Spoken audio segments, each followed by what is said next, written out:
Fellas, we are in a sprint. Can you believe it? I certainly can't.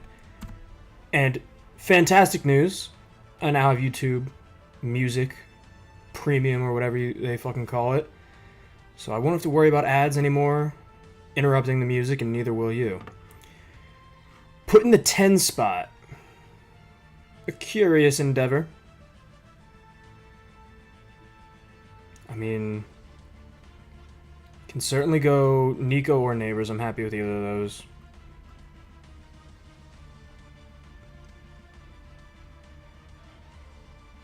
I don't think I want to go Genty.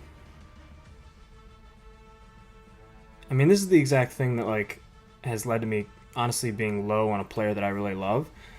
I feel like I mean, we're in a sprint too. So let's consider that. Las Vegas does offer some upside, but unless you're getting Neighbors into Genty, I feel like it's a little difficult to play into that game. I mean, yeah, you can go Bowers. So, could be something we consider in the future, but I would rather just take Neighbors. Especially in this kind of format.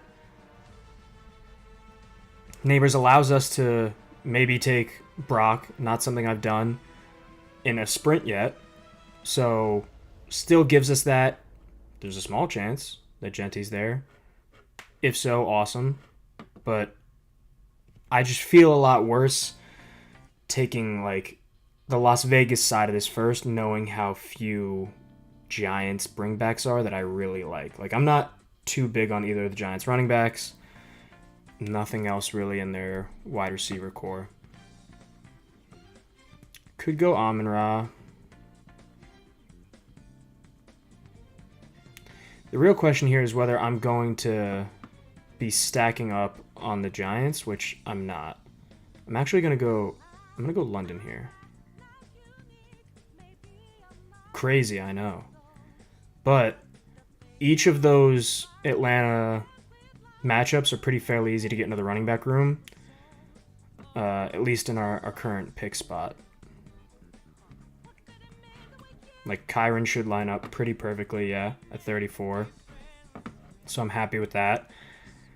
Get into him there. And then obviously Penix and the rest of the receiving core in Atlanta is fairly easy to get into. We're avoiding Bijan, hoping we get into some positive game script passing-wise for the Atlanta offense in these 3 playoff games, which, given the teams that they're playing, is certainly possible. I do see a little bit less of that against LA. I feel like that could end up being kind of a tougher, more hard-nosed matchup, depending on how the game goes. But Arizona and Tampa Bay, I expect a shootout, which is good for London and hopefully Penix later. So ATL, we know we're going to try and angle that as our main kind of team stack here in this sprint. Along the way, any Tampa Bay, Arizona, Ram, all 3 are positive. I am thinking Kyron at the next pick just because it gets us that RB1. Kyron even potentially could be one of the players, early running backs that you're getting at a decent discount. I mean, considering what he's done, it is a little crazy that he's, still going after Chase Brown, Breece Hall,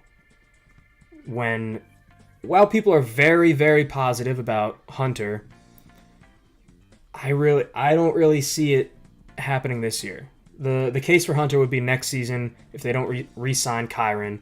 He could step into a more featured role if they truly believe in him. I was going to say, obviously, if McBride is there, that's also a good shout.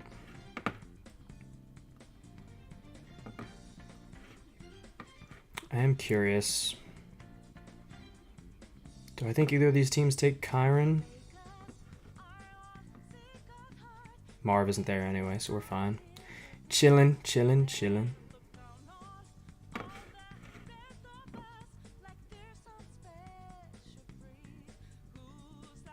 At 39, though, what's the angle? I mean, I'm a big Mike Evans fan, so that's a pretty easy pick for me. If he isn't there, can just kind of flirt with the board. I mean, if Evans isn't there, then we're likely getting an ADP value. Also Devontae there, which honestly could even be the proper play. But I think I prefer Evans. Either way, going to take Kyron first. Gives us some benefit at running back. And I'm happy with any of these receivers that make it back to us, really.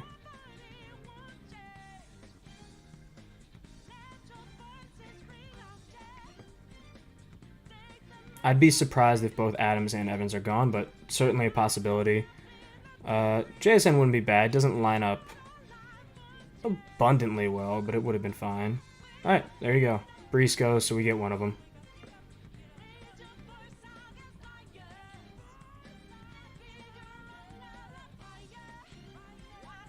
All right, there you go. And our decision is made for us. Take Evans here. Pretty happy with that. And then let's queue up Connor. I'm not sure how well he fits into this at our later picks. Pretty perfectly. 63, so pick after. I might take him at 58 depending on who's on the board, just to guarantee it. Double week 8 bye is tough, but we'll be able to hopefully chef up something together to get through it. Especially in this format, really in all of the big 20 formats. Yes, it's scary, but if it plays into your ceiling, you can safely ignore bye weeks within reason. Like, yes, it is not ideal to have both Connor and Kyron both by week 8, but if they both perform like you hope they do, and then you walk into a prime Atlanta fantasy playoffs matchup scheme, I mean, if they perform like they should, or at least like you hope, advance rate won't be an issue. Yes, the 1 week decline is a little scary, but hopefully your depth pieces, your depth ceiling at running back can spark a little something week 8. Pick 58, though. Hell yeah, brother. Nice to meet you, Evolve. 58. I don't think... Tennessee and New Orleans don't play into this. Miami would play into Evans, so Waddle wouldn't be bad. If he is there at 58, I'm fine with that.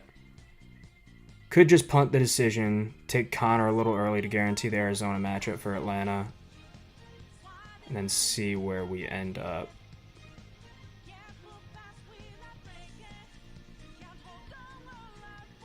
A lot of pretty good ADP drops at wide receiver right now. So we'll see how this lands. I'll scroll down for you, my bad, brother. Neighbors, London, and Evans right now. Mainly planning, I'm in a sprint right now, planning to kind of stack the Atlanta matchups in fantasy playoffs.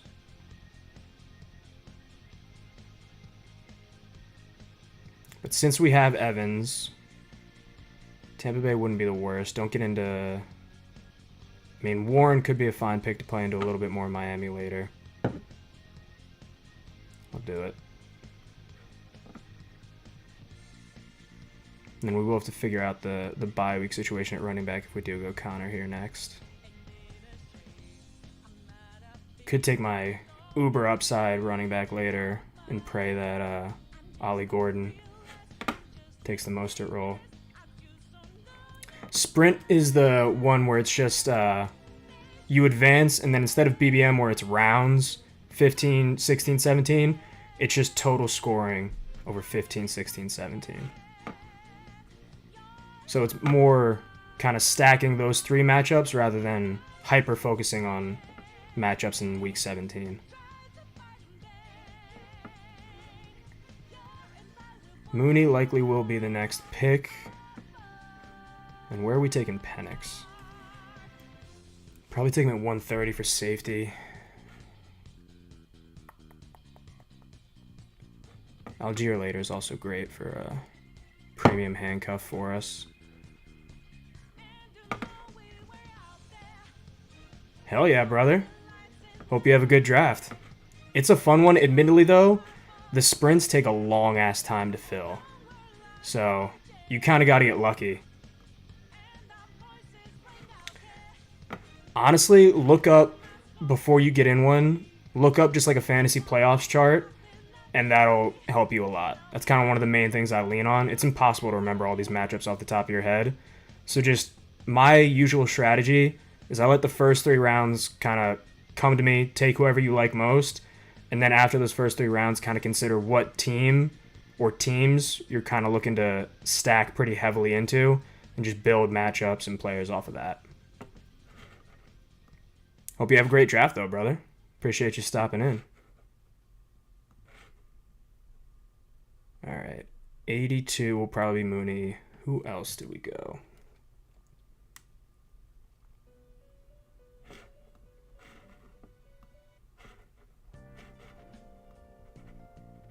Is this not... I gotta reshuffle this.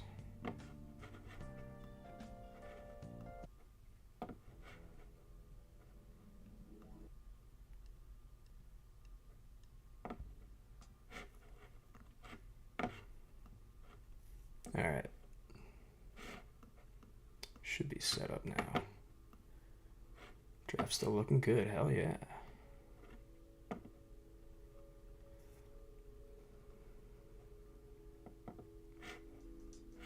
I'm thinking this next pick outside of Mooney, we'll probably just have to hunt ADP.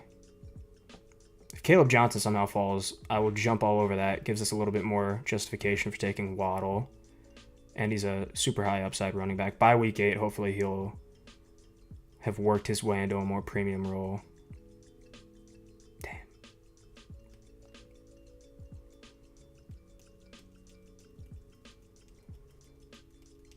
Damn. I don't think Tampa Bay works into anything else I'd want to target.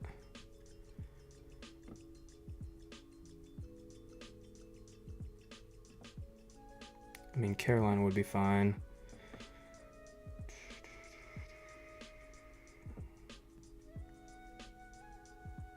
I don't care too much for either of the San Fran receivers. Green Bay's fine. I'll let the board speak to me, to be honest. Just take Mooney, give myself some extra time to consider it. I don't have any strong leaning towards anyone on the board right now. And we're kind of guaranteeing that we get our Atlanta stack set up.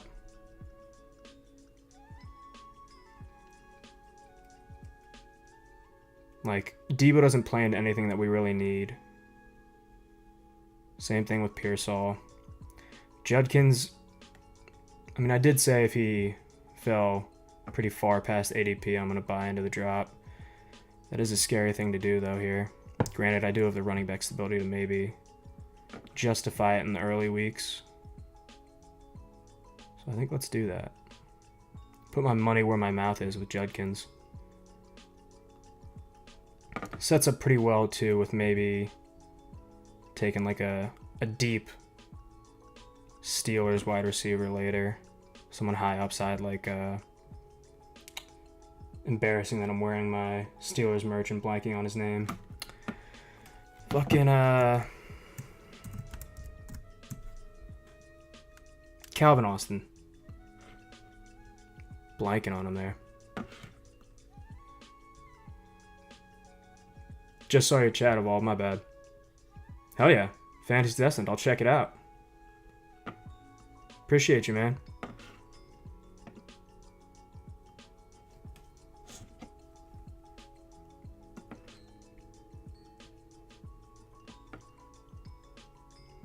Judkins admittedly a scary pick there. But I said in a previous stream, like,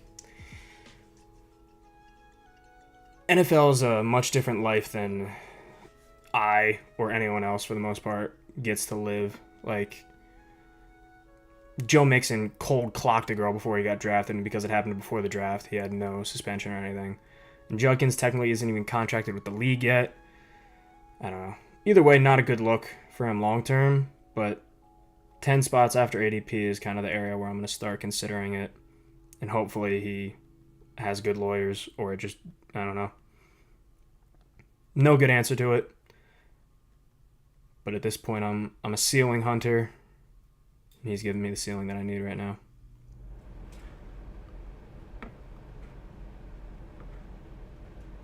$106 and $111.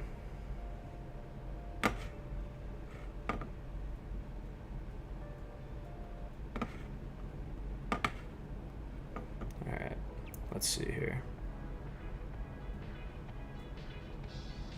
Najee's tempting, but doesn't play into any of our matchups.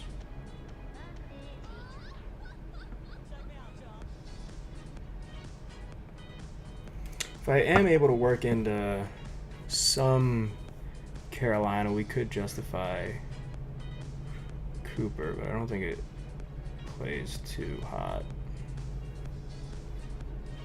I think I'm just going to go Jordan Mason. Another premium handcuff at running back. Someone to hopefully fill in on that week 8 bye and has some fairly high week-to-week upside, even though his matchups don't exceptionally play into us, apart from that one week 16 matchup against the Giants. Nonetheless, I think he's a good running back, and we can kind of basically coast at running back rest of this draft, especially considering we'll be hunting Penix, getting Pitts. Those will be 2 of our priority picks. So we can feel pretty safe about that. All right. Let's think about this.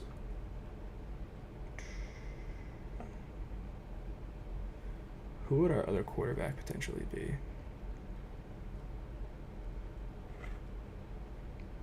I'm at 5 wide receivers right now.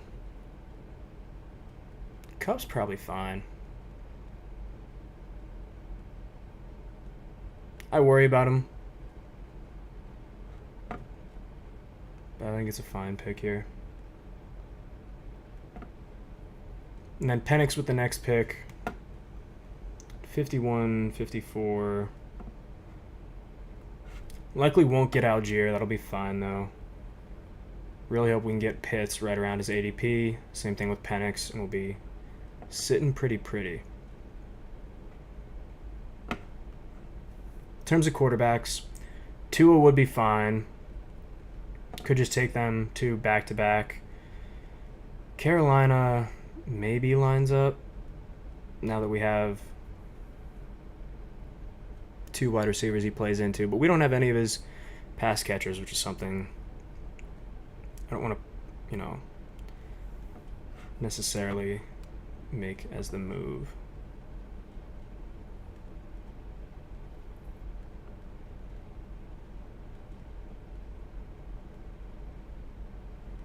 Darnold wouldn't be the worst later.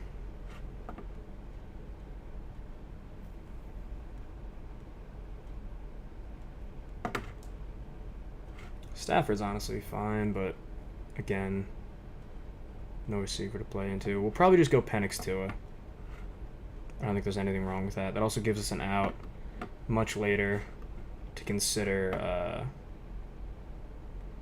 old head Darren Waller.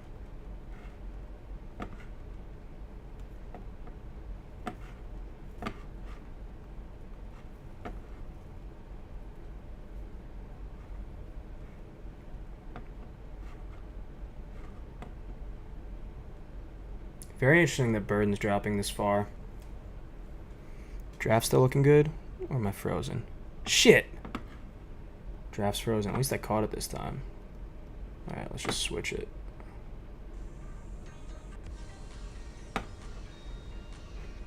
What the fuck? Why the hell is it doing that?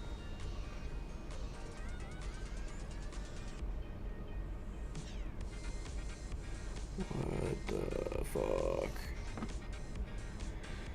Alright. Let's show this. Let's figure this out here. Hopefully 2 picks away. This is fucking shit. Alright. We're just gonna have to maybe app capture. Good enough. At least for now. I'm on the fucking clock. Oh no! Tiff. Well, that's not the way you wanted things to go. Both of the quarterbacks got taken? Dude, what the fuck? This is a disaster. Oh, son of a bitch. And the thing isn't even fixed. That's awesome.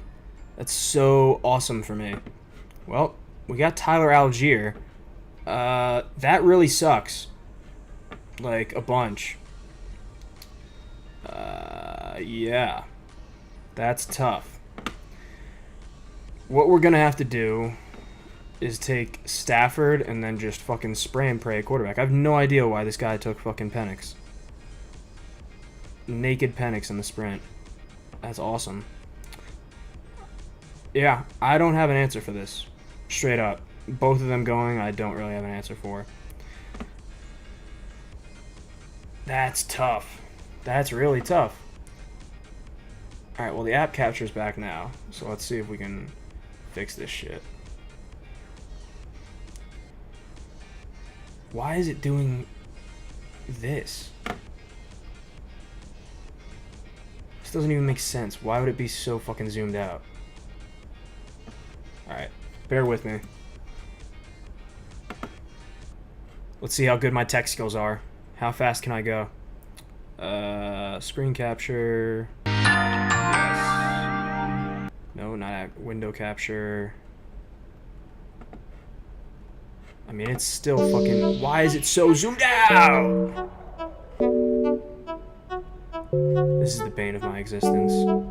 Fucking OBS, dude. Alright, we are gonna have to seriously consider the best way to handle this in the future.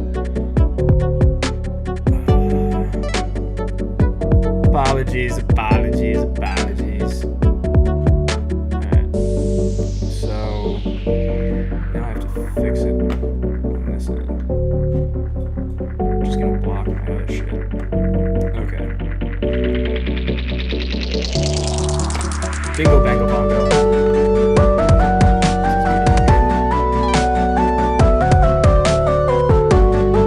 Good to see it. Yeah, that fucking sucks. I have no idea why.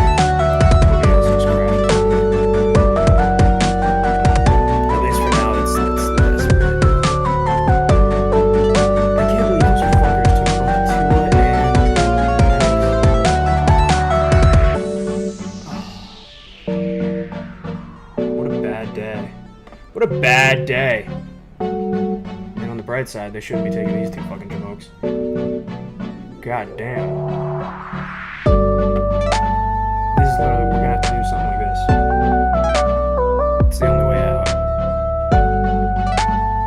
I'm also fucking flying blind here a little bit since I had to change that. Now my whole screen's covering the fantasy playoffs, so that's that.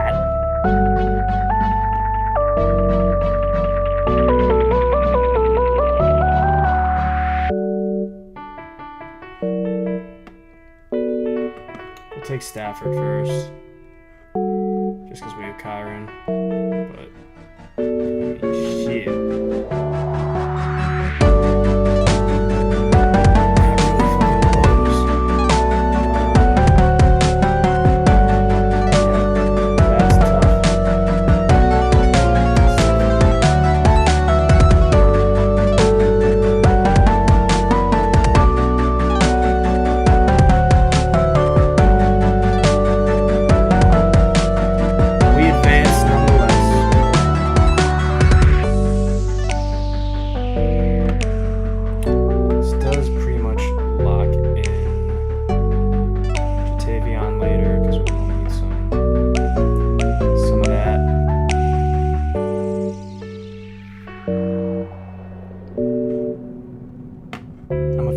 Given how easy it is to get him. Bigger fan of Freiermuth though if we do end up taking Rodgers. Damn, I really can't believe neither of them made it to us there. And then I got fucking stunlocked. That's tough for me, brother.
quarterback, no Penix. I mean, our only saving grace is if Dart plays end of season. We advance, Dart plays end of season, and it's just lighting it up in the weeks. That is our slim. That is the fucking line. That's the strange fucking one path ahead that we have. Honestly, incentivizes me to take Dart over Sanders. Because that's the only way I see this team netting the ceiling over this now after that guy takes Penix.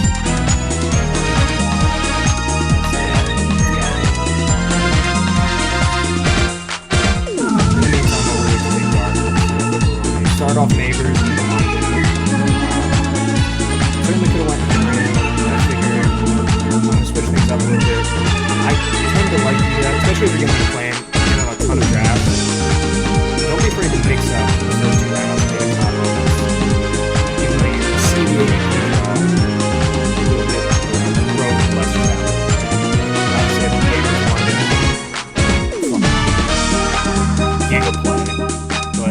But it opened some things up, and I figured that Kyron would be fairly easy to get a 34. Then we took Tampa Bay, stacking into furthermore into ATL, knowing that we would be stacking into that. Atlanta played Tampa Bay, Arizona, the Rams. So that played well. Waddle plays Evans 17. Connor plays into Atlanta. It's more Atlanta stacking. Judkins, because of the ADP fall. Judkins is playing into the fall and knowing that, hey, Miami plays the Steelers, and then he's stacking two Steelers games from the Steelers wide receivers and tight ends, so we can work in. Jordan Mason, another ADP fall, and he does play. He plays the Giants.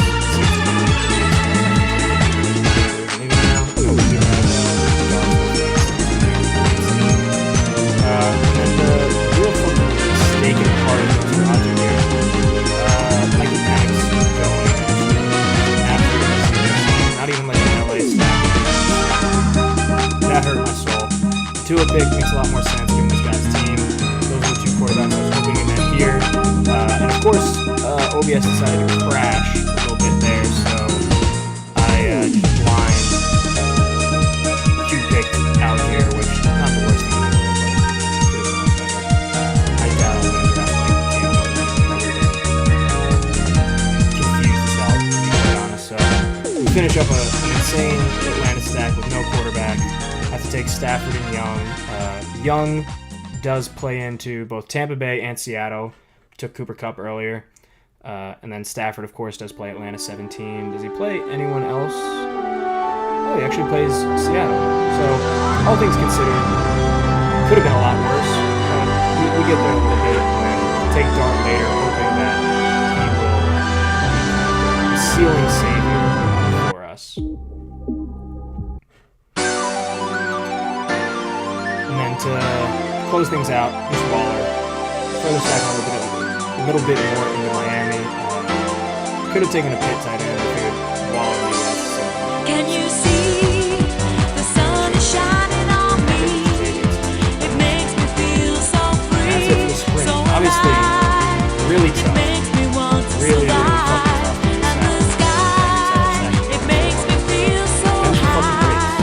The bad times pass me by. We'll have plenty more spring